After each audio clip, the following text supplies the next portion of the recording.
Amen. Thank you, Jim. Well, good evening. It's middle of the week, Wednesday. Cindy's gone once again another week. And it's just amazing. I always think like, hey, I'm going to have all this time to get all this stuff done, and it never works out. So I got to do so much. It's a lot of work to take care of me. So she really has to work hard. So I got to actually make myself dinner. I got to do my laundry. I have to take the dog out. Like this is tough. So yeah, I want you guys to feel bad for me. So I'm counting down the days till she gets back. I'm excited. So, but you know, y'all can rest comfortably. She's living it up. She's down in Florida now. She's staying at the Marriott. Life's good. They have a gym, a pool. Don't worry about them at all. So they're doing well. I think they're going to Disney tomorrow. So tough life. So, but we've been fortunate. Now, if you remember, we're in 1 Samuel, and if you don't, we're in 1 Samuel. I try to send the updates out. They time Tuesday, so they should hit you Wednesday. If you're not getting those from Congregate, it's either because you don't have your email listed in Congregate in the directory, so just let me know, or you're just not checking your email. So it's one or the other.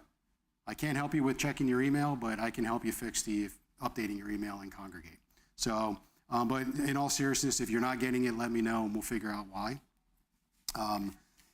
Because the purpose is for you to get the messages, to try and keep you informed.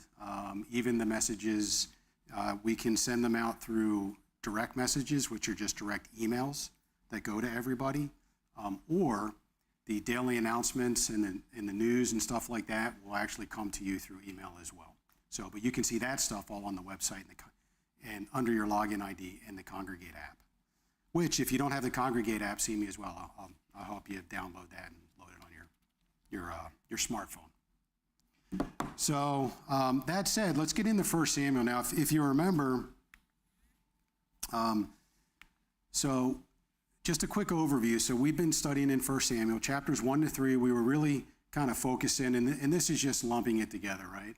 So Samuel in his birth and his calling, and then chapters 4 through 8, Samuel's rebuilding of the nation. So that's kind of the main themes topically. So where we left off last week, and I think, you know, it's always funny how your memory just goes away when you're standing up here. That was Chad, right? Yeah. So Chad brought us through chapter 8. And if you remember chapter 8 and verse 5, so now the people, now make us a king to judge us like all the nations. So the people are shifting their focus. They want a king. It's the shiny penny, the squirrel, right? All the nations around them have a king. They want a king too. So we conclude in chapter 8 and verses 21 to the end there. And Samuel heard all the words of the people, and he repeated them in the hearing of the Lord. So the Lord said to Samuel, heed their voice and make them a king. And Samuel said to the men of Israel, every man go to his city. So the Lord gave Samuel direction. Samuel sent the people away. And here's where we are. We're going to cover chapters 9 through 12. And we're going to introduce Saul into the picture, the first king of Israel. Now, I'll stop and comment a little bit along the way, but I do actually just want to read this evening. So we're going to read 9 through 12 and really kind of, dial in. If you have any comments or want to interject, please feel free. We have, a fair amount of verses to get through. So I'll try to keep us kind of moving, make a few comments, but please feel free to jump in there. Participation is always welcome. Now, I broke up 9 through 12 into sort of like just the few points. And really, I just followed my Bible plan, how it's broken up there, no particular order. Threw a map up here, highlighted a couple of spots with red dots that we're going to mention, on the map there for you. You'll recognize, down in the lower left-hand corner there for you is Gaza. A lot of stuff going on right there right now in that area. Just goes to show you there is no peace in that region. So, and there will be no peace. Chapter 9, we're going to start with 9 verses 1 through 26. This is where Saul is chosen to be the king. Then we're going to move through verses 27 and take us all the way through chapter 10, verse 16, where Saul is anointed. Then we're going to move from verse 17 in chapter 10 to the end of chapter 10. Saul is proclaimed the king. Then in chapter 11, verses 1 to 14, we get into the story of how Saul saves Jabesh Gilead. And then we'll wrap it up in chapter 12 with Samuel's address at Saul's coronation. So that's what we're going to go through this evening, and we're just going to read the chapters, chapter and verse. So starting in chapter 9, verse 1, there was a man of Benjamin whose name was Kish, the son of Abiel, the son of Zeror, the son of Becheroth, and the son of Aphiah, a Benjaminite, a mighty man of power, and he had a choice and handsome son whose name was Saul. There was not a more handsome person than he among the children of Israel. From his shoulders upward, he was taller than any of the people. So everyone basically came to his shoulders. He was taller than most. Now the donkeys of Kish, Saul's father, were lost. And Kish said to his son Saul, "Please take one of the servants with you and arise, go and look for the donkeys." So he passed through the mountains of Ephraim and through the land of Shalisha, but they did not find them. Then they passed through the land of Shalim, and they were not there. Then he passed through the land of the Benjaminites, but they did not find them. So he's out looking for his donkeys, his father's donkeys. When he had come to the land of Zuph, Saul said to his servant who was with him, "Come, let us return, lest my father cease caring about the donkeys and become worried about us." So he's shifting. We've been looking, haven't found them. We're not going to find them. I don't want Dad to worry about us. Maybe we should go back home. And he said to him, "Look, now there is in this city a man of God, and he is an honorable man. All that he says surely comes to pass. So let us go there. Perhaps he can show us the way that we should go." Then Saul said to his servant, "But look, if we go, what shall we bring the man? For the bread in our vessels is all gone, and there is no present to bring to the man of God. What do we have?" And the servant answered Saul again and said, "Look, I have here at hand 1/4 of a shekel of silver. I will give that to the man of God to tell us our way. Because formerly in Israel, when a man went to inquire of God, he spoke thus, 'Come, let us go to the seer,' for he who is now called a prophet was formerly called a seer." So prophet was formerly called a seer. It was customary to bring a gift, an offering, to the prophet when you were seeking their counsel. Then Saul said to his servant, "Well said, good idea. Come, let us go." So they went to the city where the man of God was. As they went up the hill to the city, they met some young women out to draw water and said to them, "Is the seer here?" So, the backdrop here, the scene is the women, which was customary in the evening time, typically later day, would go out to the well and they would draw the water and bring it back. So typically a well in that area that was the source of the water for the village or the community. And they answered them and said, "Yes, there he is, just ahead of you. Hurry now, for today he will come to this city because there is a sacrifice of the people today on the high place. As soon as you come into the city, you will surely find him before he goes up to the high place to eat. For the people will not eat until he comes, because he must bless the sacrifice. Afterward, those who are invited will eat. Now, therefore, go up, for about this time you will find him." So they went up to the city, and as they were coming into the city, there was Samuel coming out toward them on his way up to the high place.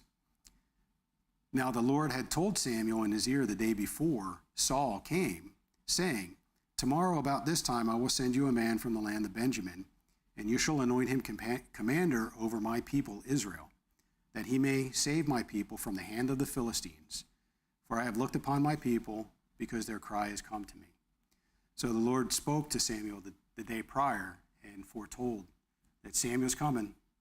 He's going to come your way. You're going to meet this man who I want you to anoint. So when Samuel saw Saul, the Lord said to him, "There he is, the man of whom I spoke to you. This one shall reign over my people." Then Saul drew near to Samuel in the gate and said, "Please tell me where is the seer's house?" So he doesn't recognize Samuel. Obviously, he doesn't know him. Or at least that's how it appears in the text. Samuel answered Saul and said, I am the seer. Go up before me to the high place, for you shall eat with me today, and tomorrow I shall let you go, and will tell you all that is in your heart. But as for your donkeys that were lost 3 days ago, do not be anxious about them, for they have been found, and on whom is all the desire of Israel. Is it not on you and on all your father's house? Think about what an interesting interaction that would be for Samuel. I don't know you. You just told me where my donkeys are that I've been looking for days. And you tell me like all the desire of Israel is on me. Wow. Pretty interesting interaction. So, but he stays. And did you have a comment, Rex? Okay, you look like you did. So I want to make sure you had your opportunity. It's all right. Honestly, I'm having trouble seeing it's about the limit day these days, right where you're at. So let's see. And Saul answered and said, am I not a Benjaminite of the smallest of the tribes of Israel, and my family least of all the families of the tribe of Benjamin? Why then do you speak like this to me? So it's like, who am I? What are you saying to me? I'm nobody. Now Samuel took Saul and his servant and brought them into the hall, and had them sit in the place of honor among those who were invited. There were about 30 people there, 30 persons. So again, who am I? And you put me in the place of honor. You bring me in here to eat with you and all these people. And Samuel said to the cook, bring the portion which I gave you, which I said to you, set it apart. So the cook took up the thigh with its upper part and set it before Saul. And Samuel said, here it is, what was kept back. It was set apart for you. Eat, for until this time it has been kept for you, since I said I invited the people. So Saul ate with Samuel that day. So not only does he eat with them, they held back the good portion for him. They're holding him in high esteem. So they're treating him like royalty, like a dignitary, like a king. So would be very interesting experience for Saul, I would imagine, for sure. Now, when they had come down from the high place into the city, Samuel spoke with Saul on the top of the house. So being in that environment, it's very hot. The top of a home was a good place. So that was the cool place. They arose early, and it was about the dawning of the day that Samuel called to Saul on the top of the house, saying, get up, that I may send you on your way. And Saul arose, and both of them went outside, he and Samuel. So now we get to the part, verse 27, and we move into Saul is going to be anointed by Samuel. As they were going down to the outskirts of the city, Samuel said to Saul, tell the servant to go on ahead of us. And he went on, but you stand here a while, that I may announce to you the word of God. Then Samuel took a flask of oil and poured it on his head and kissed him and said, is it not because the Lord has anointed you commander over his inheritance? When have you departed from me today? When you have departed from me today, you will find 2 men by Rachel's tomb in the territory of Benjamin at Zelzah, and they will say to you, the donkeys which you went to look for have been found. And now your father has ceased caring about the donkeys and is worrying about you, saying, what shall I do about my son? So kind of interesting. I'd be kind of interested to hear your thoughts about Samuel kissing Saul at that moment. What do you think about that?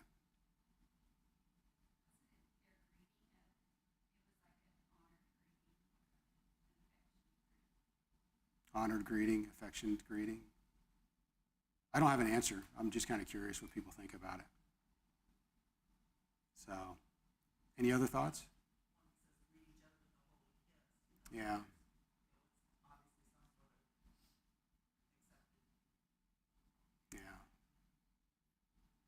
Yeah, I don't know. Anyone else got any thoughts about that one? There's a long tradition of kissing the king's ring.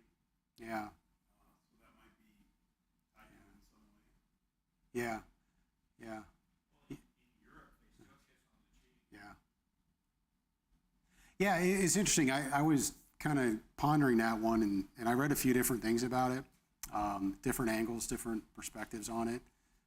One perspective was, suggesting that Samuel had great affection for Saul, because it would be more customary to kiss the king's ring, to bow before the king.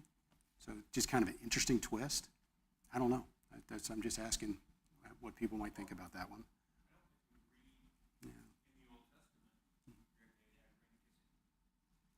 Yeah, yeah.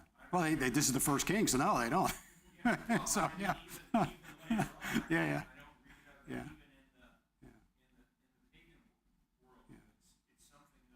Yeah. Yeah. Yeah. Yeah, interesting. I was curious what other people thought about it. So that's good. Just something to talk about. So then you shall go on forward from there and come to the terebinth tree of Tabor. There 3 men going up to God at Bethel will meet you, one carrying 3 young goats, and another carrying 3 loaves of bread, and another carrying a skin of wine. And they will greet you and give you 2 loaves of bread, which you shall receive from their hands. After that, you shall come to the hill of God, where the Philistine garrison is. And it will happen, when you have come there to the city, that you will meet a group of prophets coming down from the high place with a stringed instrument, a tambourine, a flute, and a harp before them, and they will be prophesying. Then the Spirit of the Lord will come upon you, and you will prophesy with them and be turned into another man. I underscored that one for myself. You will be turned into another man. So what do you think that means? Anybody? Yeah. Changed? In what way? What do you think? I'm just curious. So. Yeah.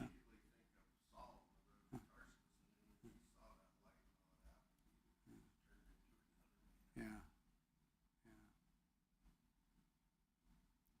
I don't know. Yeah, yeah. Just something to talk about, something to ponder.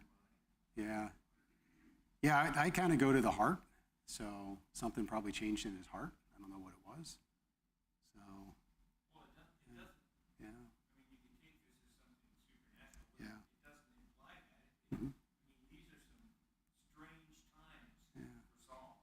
Yeah. I mean, literally, it came out of left field. I mean, Yeah. his question all along seems to be, what's going on here? Mm-hmm. Yeah. Yeah. Maybe I don't know. Yeah. And shortly, we're going to see he starts to prophesy. Yes. Yeah. Maybe that was it. That was the change. I don't know. It seems like it was a spiritual change, Mm-hmm. a religious change. Yeah. Yeah. Yeah. I lean to the heart, like something changed in his heart, his knowledge. I've never Yeah. thought of Saul as being a particularly humble man. That's the way this story starts out. Yes. I would agree. And I think we find that more after this, he just goes back to farming. After he's Yeah. king and he Yeah. goes through all this, then he loses Yeah. some of his humility. Yeah. We don't want to steal the thunder for the folks that have chapter 13 and on. So, so I think is that Kyle in Hudson, I think. So. Yeah. Yeah. Yeah. Power equals corruption. So, and let it be when these signs come to you that you do as the occasions demand, for God is with you. You shall go down before me to Gilgal, and surely I will come down to you to offer burnt offerings and make sacrifices of peace offerings. 7 days you shall wait till I come to you and show you what you should do.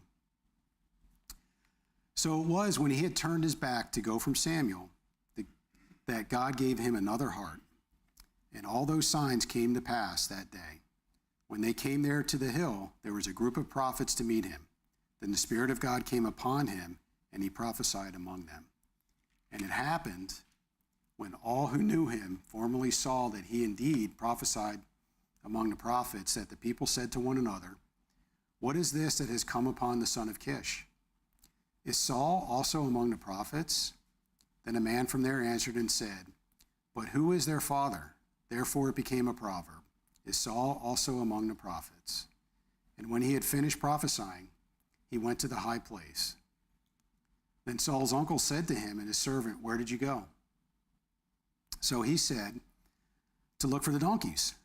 When we saw that they were nowhere to be found, we went to Samuel." And Saul's uncle said, "Tell me, please, what Samuel said to you." So Saul said to his uncle, "He told us plainly that the donkeys had been found, but about the matter of the kingdom, he did not tell what Samuel had said." So he didn't tell him anything about being anointed.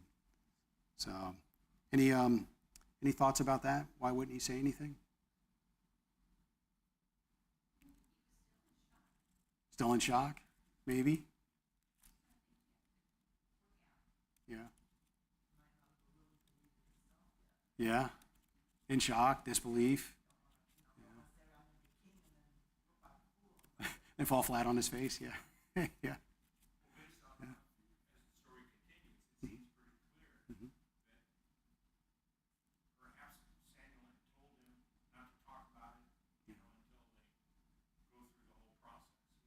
Yeah, yeah, who knows? I don't know. I didn't get that out of it. What makes you think that Samuel might have told him not to say anything? Well, by virtue of the fact that he doesn't. Yeah, okay.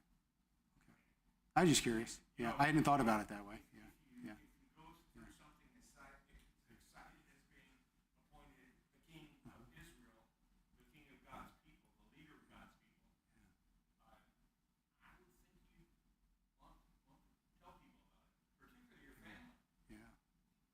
Yeah, I don't know. I don't know. I'd want to go hide. I'd be like, not me. So, yeah.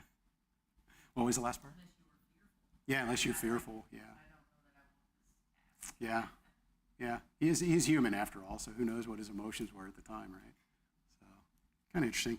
Again, just something to think about. I don't have a particular opinion about it or even an answer. Just kind of underline it and just kind of like, I wonder why. So, the things we think about. Yeah, exactly. So then we move on. Saul is now proclaimed as the king. So as we move on in the verses here. So we move on to verse 17.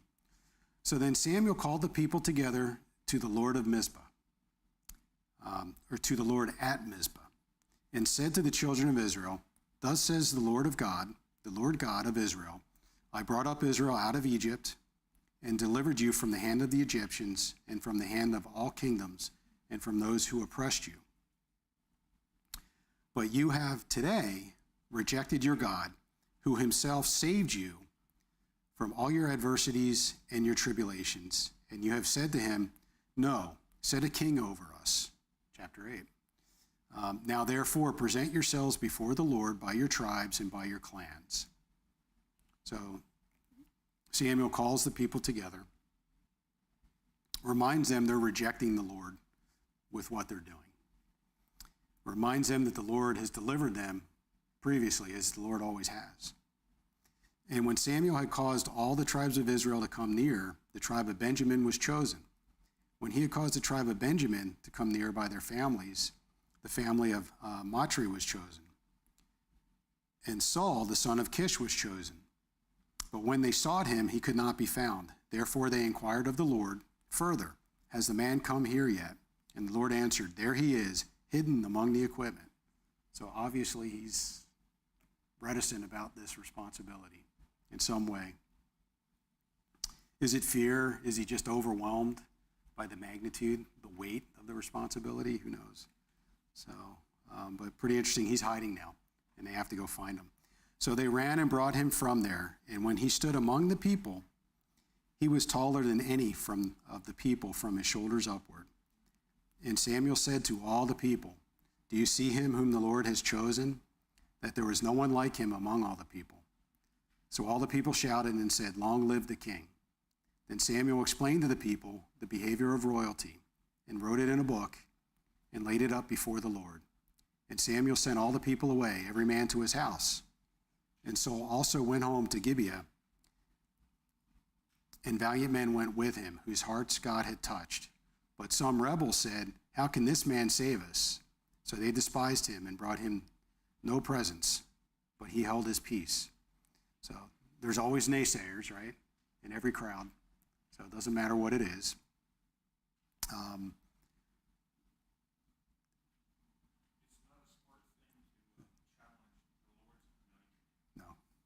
No, not a good thing.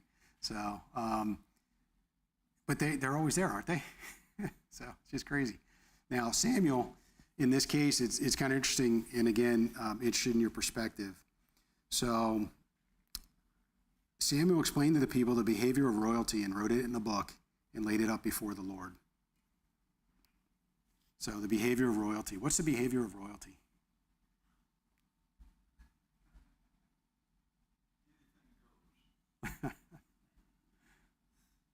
Yeah, what do you think was written in that book?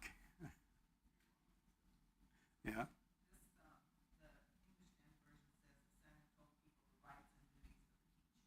Okay.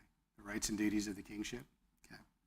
Well, Moses had already told the people Yeah. what the king was going to do. Yeah. Going to take their children, going to dispossess them if he wanted to.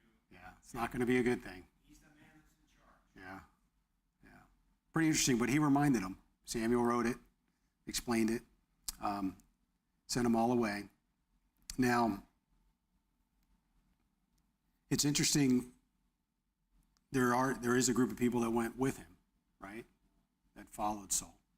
So, and then there's a group of people, the naysayers, so that aren't going to go and that question it. So, pretty interesting. It's like that story plays out all the time, right? Doesn't matter what it is in life. Like, there's always the people that align, and there's always the naysayers. So, doesn't matter what the issue is. So, whether it's your personal life, whether it's your work life, no matter what it is, you always encounter that. So, and in here it is. So now we move on. So, and interestingly, it may be the very last sentence, and it's interesting it's there, but he held his peace. So he didn't get angry about it, didn't get upset about it. Nothing's recorded about him reacting to the naysayers. So Saul saves Jabesh Gilead. So we're in chapter 11. And then Nahash, the Ammonite, came up and encamped against Jabesh Gilead. And all the men of Jabesh said to Nahash, "Make a covenant with us, and we will serve you." And Nahash, the Ammonite, answered them, "On this condition I will make a covenant with you, that I may put out all your right eyes and bring reproach on all Israel." What a good deal that is, right? So, yeah, that's fine. We can make a covenant. Let me poke your eye out. So, yeah, or die. Yeah. Which one is it? So, why do you think poke the eye out? What are your thoughts on that? Permanent reminder? Yeah, would be. Absolutely. Yeah. Anything else? I think it make it difficult for them to fight back afterwards, to change their minds. Now they're kind of handicapped, right? They're crippled. So, yeah. It denies God's ability to protect them if they Yeah. do this. Yeah, by poking their eye out? Yes. Yeah. I think that's kind of like to, I guess, humiliate them. So, yeah. Well, I think the point is you humiliate God, put God down. Yeah. He said he protects you, and hey, Yeah. we just took one of your eyes. Yeah. Here you go. Yeah. No, that's fair. So it is interesting. Now, interesting in a kind of weird way, but it's like, okay, they want to bring a reproach on Israel, poke their eye out if we make this covenant. I do think also it limits their ability to fight back later if they change their minds, because now they're handicapped. You have one eye, you lose that peripheral, that depth, and that ability to fight at 100%. Maybe you fight at 70% or 50%, right? Lose your depth perception. Yeah. Now, and this next part to me is particularly interesting as well. So then the elders of Jabesh said to him, "Hold off for 7 days, that we may send messengers to all the territory of Israel. And then if there is no one to save us, we will come out to you." And he agrees to this. Seems kind of odd to me. I mean, well, before I say anything, like, why do you think he would do that? Why would he agree to that? Why not just like take care of business right now?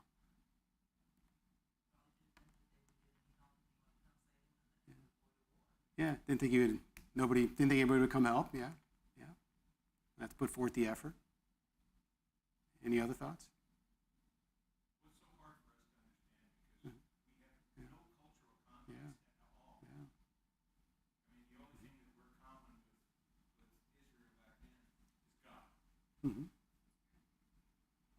What Yeah. God was like Yeah. Yeah, we don't have the cultural context. That'll definitely give you that, but we are humans, and we know we have some perspective on human nature, so we can make some inferences. I would make an inference that, he's so sure of himself.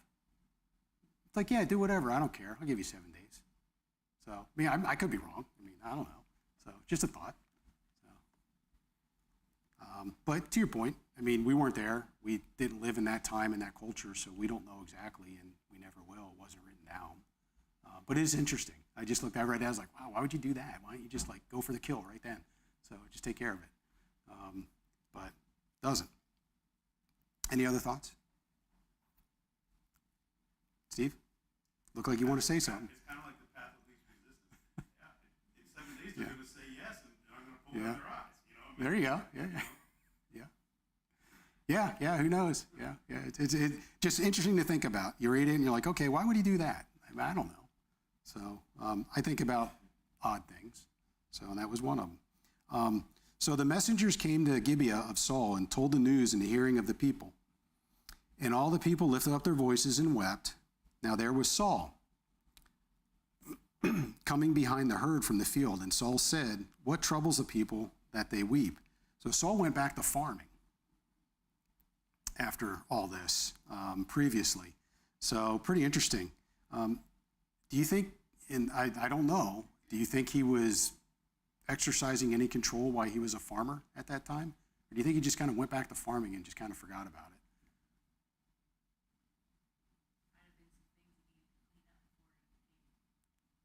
Maybe needed to, maybe needed to get his chores done, yeah. Yeah. Keep in mind also that, again, this is right at the end of the period of Judges, and the theme for the period of Judges, every man did what was right in his own eyes. Yeah. I mean, there wasn't a whole lot of unification, Yeah. even apparently among the tribes. Yeah. Maybe he just didn't know what a king does. So he just went back to the farm. I don't know. So, any other thoughts? All's fair. I have no idea why he did that. So he goes back. What troubles the people that they weep? And they told him the words of the men of Jabesh. Then the Spirit of God came upon Saul when he heard this news, and his anger was greatly aroused. So he took a yoke of oxen and cut them in pieces and sent them throughout all the territory of Israel by the hands of messengers, saying, whoever does not go out with Saul and Samuel to battle, so it shall be done to his oxen. So that's what you call recruiting right there for all you military folk. So that's the draft. And the fear of the Lord fell on the people, and they came out with one consent. When he numbered them in Bezek, the children of Israel were 300,000, and the men of Judah 30,000. So I want to ask your thoughts there. Like, what do you think about that? It's kind of interesting, the numbers. So Bezek, puts fields at 300,000 men, fighting men, and Judah 30,000. So why do you think such a stark difference?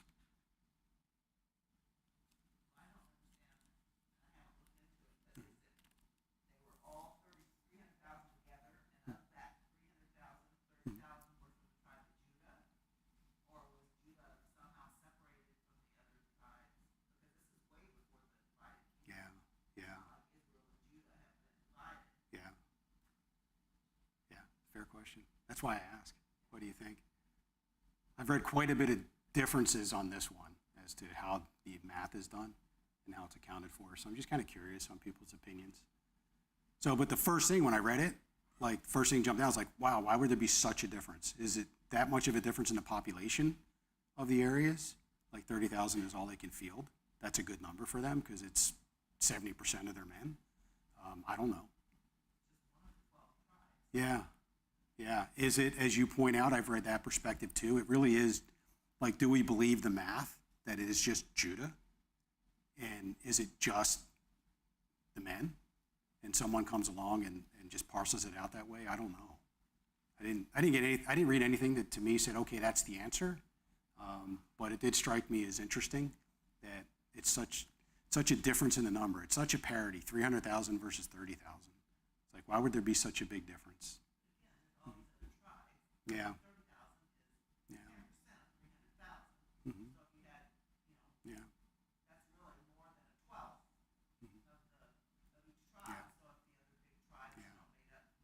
Yeah.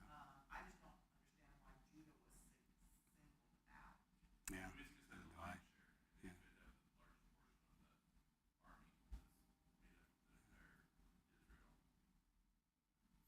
Are you saying Judah? Judah, their Yeah. 30,000 Yeah. is times 12, it's going to be more than 300,000. Yeah. So they might have the biggest contingent of the joint tribes. Could be. Yeah, I don't know. I don't have an answer. I really don't. I was hoping you did. So, figured Rex would fill me in. It's interesting that that story, the last story in Judges, was mostly about Benjamin. But when they cut the woman up who had been Mm-hmm. murdered, Yeah. they said the pieces, like he cuts up the oxen and sends Yeah. the pieces, and that's what rallied the people to the fight. Mm-hmm. And when they asked who should go first at that time, the Lord said Judah.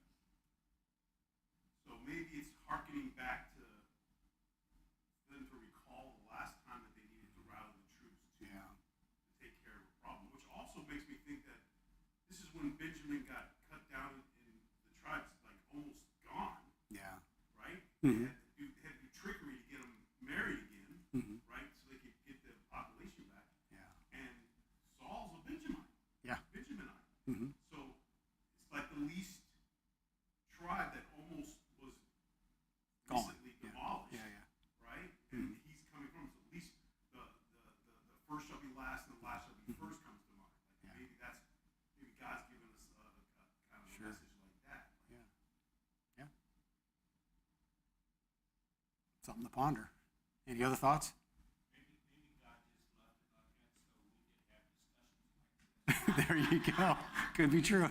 Yes. Give us something to talk about. And they said to the messengers who came, "Thus you shall say to the men of Jabesh Gilead, tomorrow, by the time the sun is hot, you shall have help." Then the messengers came and reported it to the men of Jabesh, and they were glad. I bet you they were. So they're not going to get their eyes poked out. So I'd be glad. Therefore the men of Jabesh said, "Tomorrow we will come out to you, and you may do with us whatever seems good to you." So it was on the next day that Saul put the people in 3 companies, and they came into the midst of the camp in the morning watch and killed Ammonites until the heat of the day. And it happened that those who survived were scattered, so that no 2 of them were left together. Then the people said to Samuel, "Who is he who said, 'Shall Saul reign over us?' Bring the men, that we may put them to death." So remember those naysayers? So they're being called to the carpet right now. But Saul said, "Not a man shall be put to death this day, for today the Lord has accomplished salvation in Israel." So again, he held his peace. He restrained his anger. Then Samuel said to the people, "Come, let us go to Gilgal and renew the kingdom there." So all the people went to Gilgal, and there they made Saul king before the Lord in Gilgal. There they made sacrifices of peace offerings before the Lord, and there Saul and all the men of Israel rejoiced greatly. So Saul delivers them, God delivers them from Jabesh Gilead. Now we move on to chapter 12, and this is Saul's coronation. Before we do that, any other comments in chapter 11 with what we've covered? I don't know what it means on it, but it also is just interesting that it says the sons of Israel were this much, and the men of Judah. Those are different words, Yeah. not just translated sons of men. Yeah. Yeah. Yeah, that's a good point. I didn't pick up on that. Yeah. Yeah. Yeah, yeah, yeah. Yeah. Yeah. Something to study. You can go down that rabbit hole. That's good. So now we move on to chapter 12. Now Samuel said to all Israel, "Indeed, I have heeded your voice in all that you said to me, and have made a king over you. And now here is the king walking before you, and I am old and gray-headed. And look, my sons are with you. I have walked before you from my childhood to this day. Here I am. Witness against me before the Lord and before his anointed, Whose ox have I taken, or whose donkey have I taken, or whom have I cheated? Whom have I oppressed, or from whose hand have I received any bribe with which to blind my eyes? I will restore it to you. So he's challenging them. Have I done you any wrong? Call me out, point it out. And they said, you have not cheated us or oppressed us, nor have you taken anything from any man's hand. Then he said to them, the Lord is witness against you, and his anointed is witness this day, that you have not found anything in my hand. And they answered, he is witness. Then Samuel says to the people, it is the Lord who raised up Moses and Aaron, and who brought your fathers up from the land of Egypt.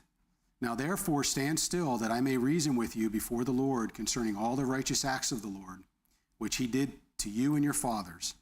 When Jacob had gone into Egypt, and your fathers cried out to the Lord, then the Lord sent Moses and Aaron, who brought your fathers out of Egypt, and made them dwell in this place. And when they forgot the Lord of their God, he sold them into the hand of Sisera, commander of the army of Hazor, into the hand of the Philistines, and into the hand of the king of Moab. And they fought against them. Then they cried out to the Lord and said, we have sinned because we have forsaken the Lord and served the Baals and Ashtoreths. But now deliver us from the hand of our enemies, and we will serve you. And the Lord sent Jerubbaal, Beden, Jephthah, and Samuel, and delivered you out of the hand of your enemies on every side, and you dwelt in safety. And when you saw that Nahash, king of the Ammonites, came against you, you said to me, no, but a king shall reign over us, when the Lord your God was your king. He's pointing out all the times that the Lord came in and saved them, despite their sins and their attitude, despite their heart not being with God. Now therefore, here is the king whom you have chosen and whom you have desired. And take note, the Lord has set a king over you. If you fear the Lord and serve him and obey his voice, and do not rebel against the commandment of the Lord, then both you and the king who reigns over you will continue following the Lord your God. However, if you do not obey the voice of the Lord, but rebel against the commandment of the Lord, then the hand of the Lord will be against you as it was against your fathers. Now therefore stand and see this great thing which the Lord will do before your eyes. Is today not the wheat harvest? I will call to the Lord, and he will send thunder and rain, that you may perceive and see that your wickedness is great, which you have done in the sight of the Lord, in asking a king for yourselves. So why do you think he calls that out? Is today not the wheat harvest? He's setting them up.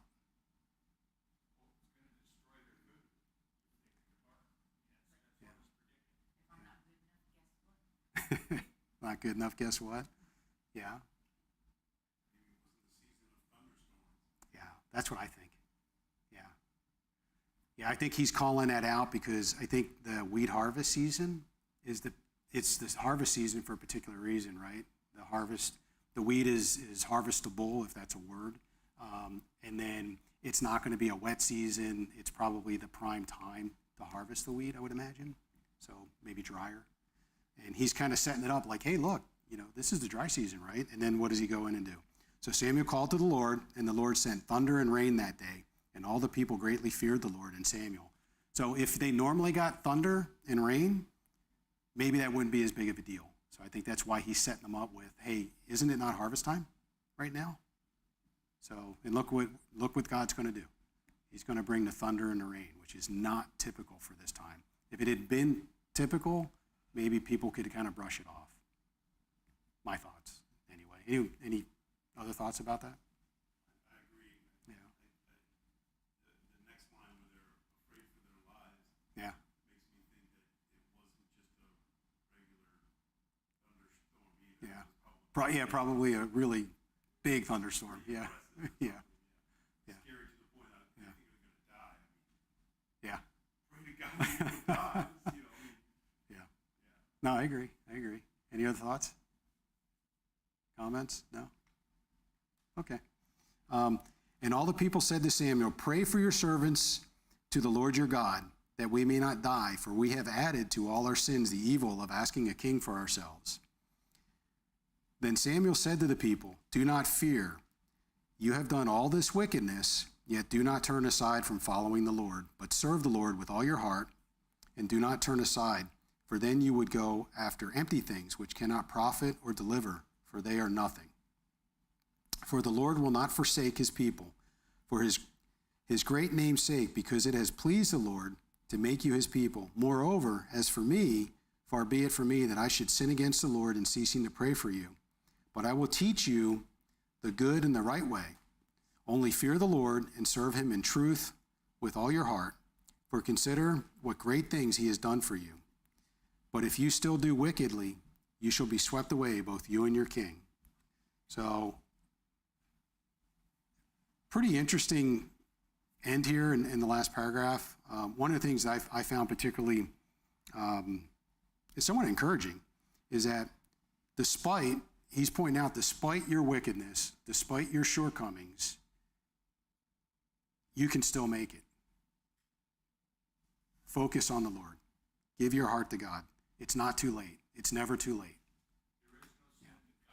Yeah, absolutely. And that's a perfect way to end the lesson.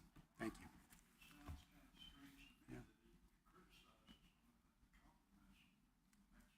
Yeah. Yeah.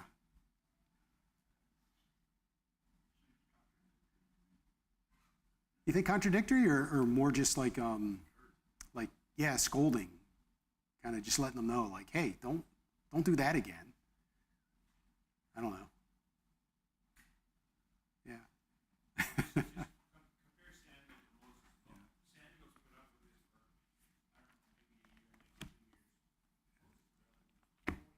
For a long time, yeah.